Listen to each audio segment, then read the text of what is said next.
Ahojte fellas, zdravím vás pri mojom ďalšom runlogu. Celý tento vlog bude iba o behu.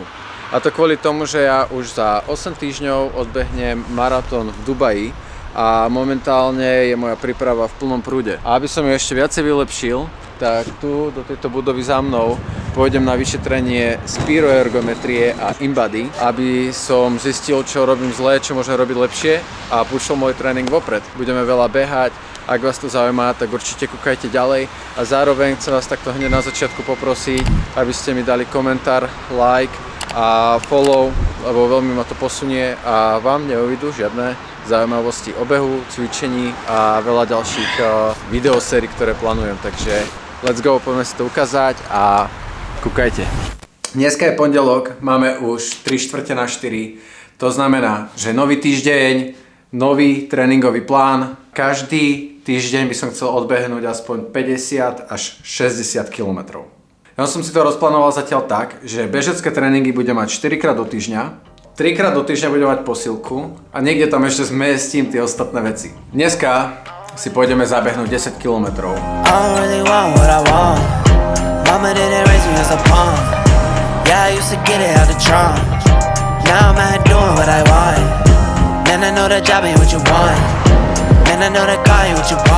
Taký fun fact, že akurát som bežal z Eurovej na druhú stranu Dunaja cez most Apollo a vôbec som nevedel, že ten most sa vôbec nestával tak štandardne, ako sa asi stavajú aj iné mosty, že by postupne ho stavali priamo na mieste, ale oni ho stavali tak, že ho postavili celý na jednej strane Dunaja a potom len tú jednu stranu preplavili na druhu a ho vlastne tak vyrovnali, že spojil obidva brehy. Halus, nie? Crazy.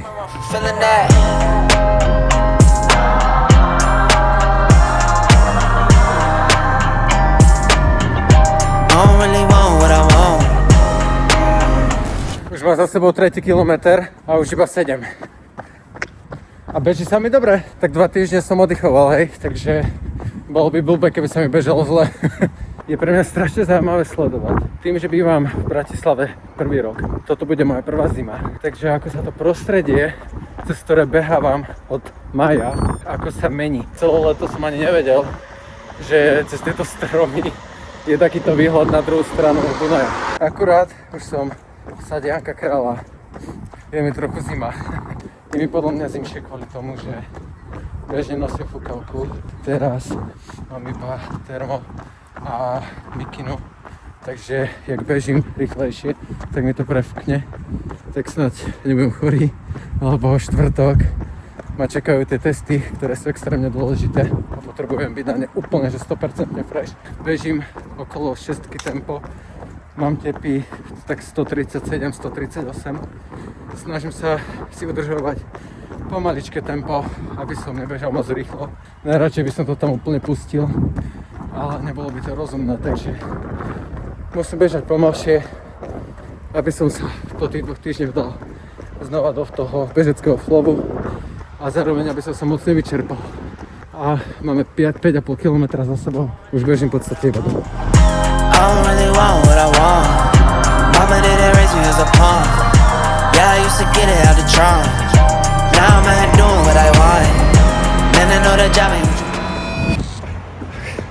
Chcel som ísť cez mesto a odtiaľ rovno domov, ale chýbalo by mi nejakých 500 metrov. Bežím asi nejakú hodinku, stále si udržujem tempo aj tepy. Zaujímalo by ma, že kto z vás vie, čo je toto za miesto. The most legendary spot, kde si Lil Fuck Them a Loud Them a vzniklo tu mega veľa projektov od Jakšu. Toto bol extrémny beh, 10 km aj 230 metrov. Bežalo sa mi úplne extrémne dobre, ak som bol oddychnutý po týchto 2 týždňoch. Nohy ma neboleli, udržal som si tepy, nebežal som ani moc rýchlo, ani moc pomaly. Tempo som mal 6,27 na kilometr. Zvládol by som to odbehnúť aj za 5,30, ale to je tá pointa, že keď trénujete vytrvalosť, tak bežíte dlhšie trasy a v dvojke zóne. Proste 90% behov by malo byť v dvojke zóne. 6,27, dvojka zóna, splnené, 10 km beh na pondelok, zajtra fitko, v stredu pôjdem len taký light, 3-4 km, aby som sa šetril na štvrtok, štvrtok to odpalím, tam pôjdem extrémne do vysokých tepov, takže na to musím byť aj dobre najedený, odpočinutý a všetko. A potom pôjdem bežať ešte v nedeľu a v nedeľu by som mal mať dlhý beh, možno hecnem nejakých 25 až 40 km a to tiež pôjdem v dvojke zóne, hej. Vôbec to nemusíte nejako píliť a tlačiť na to, že čím rýchlejšie, tým lepšie, vôbec to tak není, takže úplný chill. Idem sa osprchovať, idem sa najesť a ideme do sauny.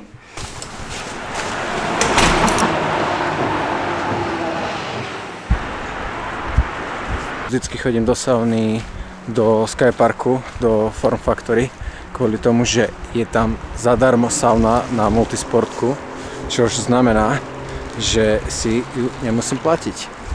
Iba tú multisportku, ale nie tú saunu. A v ostatných fitkách, ktoré sú tiež na multisportku, tak tam je sauna spoplatnená vždycky.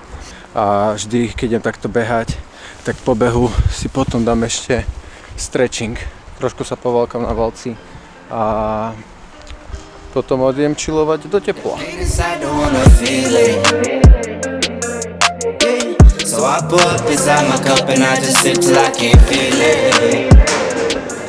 Toto valkanie je vždycky úplne najväčší zabijak, lebo to bolí extrémne, lebo celou svojou váhou tela tlačíte na jeden bod svalu, ktorý máte na tom valci. Takže si ho úplne zhlboka vymasírujete. No dobre, máme po sauničke. Jaj bože, ja sa vždycky tak dobre cítim, keď si dám večer saunu. Mám dobrý spánok. Som úplne taký sentimentálny vždycky, keď som tu po saune, lebo som úplne taký, že ja milujem svoj život. Proste celý deň som robil na svojich snoch. Ráno som vstal, pracoval som, robil som robotu, ktorá ma baví. Potom som si išiel zabehať. Potom som si dal dobré jedlo. Teraz som bol v saune. Prídem domov, dám si proteín a idem spať. Chápete? Proste 24 hodín som využil na 100% na to, čo ma baví. To je z dnešného dňa. Zajtra máme posilku, natočím vám gym tour, čo je moja nová videoséria na YouTube, kde vám budem ukazovať rôzne fitka v rôznych mestách, do ktorých si nemusíte platiť vstup, ak máte multisportku. Dobre sa vyspíte, vidíme sa. No dobre, priatelia, znova tu máme večer. Dneska je streda, ideme si zabehnúť 5 km, to v úplnom vyčilovanom tempe, kvôli tomu, že zajtra idem na to testovanie a potrebujem byť oddychnutý. Race set go, I need a bag and I need it to go. I hit a spot and I'm ready to go. I've been on go, so I'm always on go. Been it before and I act like I know. Been it before and I know how it goes. Straight up, part of my weight, my gain up. I don't need chains, I'm chainless. Kamoši, normálne som objavil takú trasu na beh, že odpadnete. Tam za mnou je UFO. Tam na druhej strane je most La Franconi. Táto trasa vedie, že absolútne ničím. Normálne milujem takéto opustené miesta. Nikto nikde, chápete? Plný ideál. No a momentálne mám nejaký 3. kilometr, takže už len 2 a hotovo. I wake up and I repeat, it's only me that I can beat. I might drop a song a week. Look, go, go, go, go, go, go, go, go.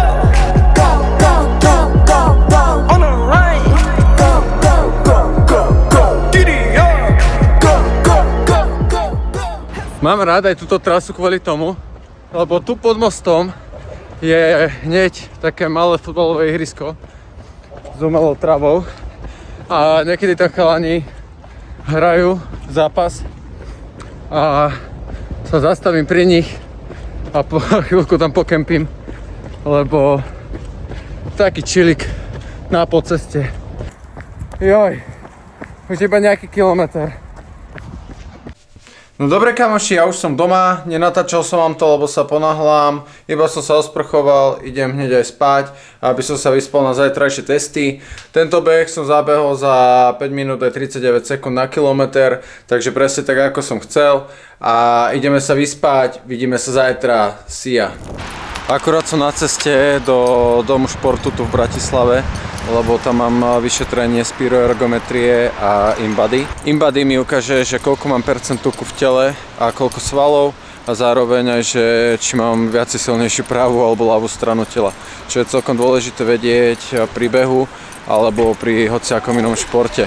A spiroergometria je najpresnejšie meranie tvojej výkonnosti, keďže ti zmerajú tvoje VO2 max, čo určuje, aké je tvoje telo vitálne alebo proste pripravené na šport, aké je zdatné.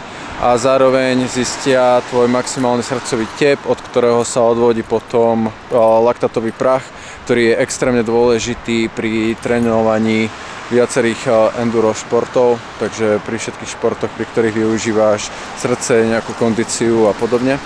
A podľa toho sa mi určia aj tepové zóny, teda zóna 1, 2, 3, 4, 5. Toto sme si rozoberali už raz v jednom videu, kde som o tom hovoril len tak zbežne, takže si to určite kúknite, link dám niekde tu hore a tak. Takže toto mi pomôže sa lepšie pripraviť na maratón a ideme na to. Poďte si to so mnou užiť a viacej si o tom povieme za chvíľku. Tu už som sa stretol s mojou športovou doktorkou, ktorá ma odmerala, aby vedela zistiť, koľko presne tuku v tele mám. Zistil som aj to, že moja ľavá strana tela je oproti tej pravej oveľa slabšia. Tu už som sa rozcvičoval na bežeckom pase, rozvalkal sa, aby som mohol priejsť na to, kvôli čomu som tu prišiel. A tu už som na bežeckom pase, kde mi dali takýto bezpečnostný popruh a takúto masku, aby mi odmerali objem kyslíka, ktorý potrebujem pri určitej námahe.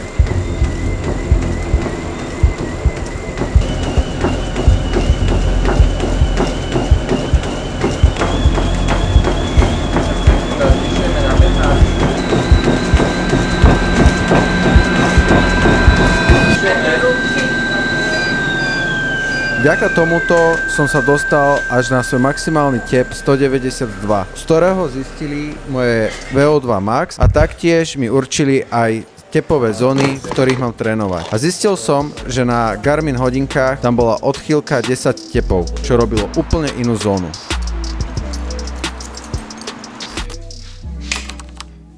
Seba, máme tu nedeľu. Momentálne som úplne roztatarený, lebo proste idem skúsiť zabehnúť prvýkrát v živote 30 km, chápete to? 30 km.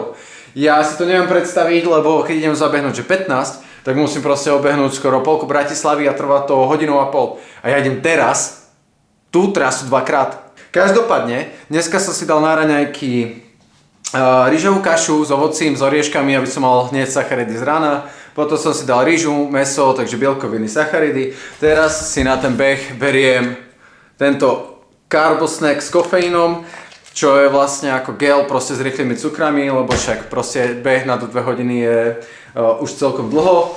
Neviem vôbec, čo mám čakať od toho. Akože najviac som zabehol 20 km, 21 km alebo 22, ale 30 to je iba o 8 viaci, ale to podľa mňa, že dvakrát také ťažké. Takže poďte si to užiť so mnou a uvidíme. Uvidíme proste, bude to buď banger, alebo zabehne menej, chápete? Proste za 3 hodiny budem vedieť výsledok. A upravil som si srdcové tepy, na hodinkách som si nastavil podľa tých výsledkov, čo som mal v štvrtok, takže už sú tam nejaké zmeny a uvidím, ako sa mi bude bežať, takže ideme na to a užite si tento beh so mnou. Dobre kamoši, idem na to, proste, tak toto je čistá komédia. To ako sa cítim, to by ste neverili, ale zapínam si moje Gucci hodiny a idem na to, ty kokos. Mám za sebou prvý kilometr, tempom 5:30. When my friends go, it was simple. When the ends low, switch the tempo. I got right, I got heart, I won't die, I'ma fight. I go down, bet I strike, I go hard day and night. Znova bežím tou istou trasou, ako som bežal v stredu.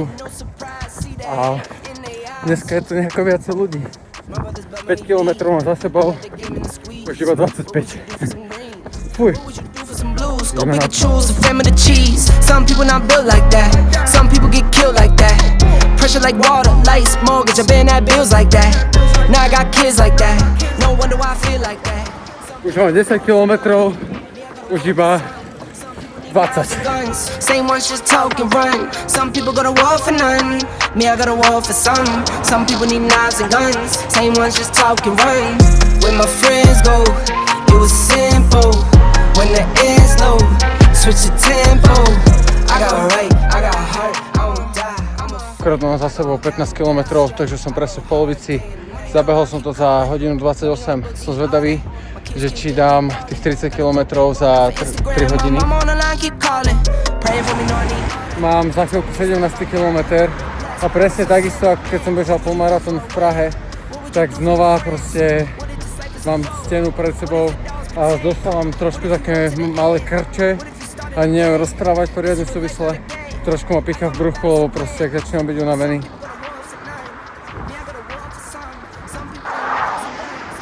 Ty kokos, mám dosť. Som na 20 km. Toto, ty kokos. Po tomto, nejak dobehnem domov, tak si dám gin tonic. Dobre, 10 km. Ideme na to. Tu mám 25 km a musel som sa zastaviť v Marine, doplniť energiu.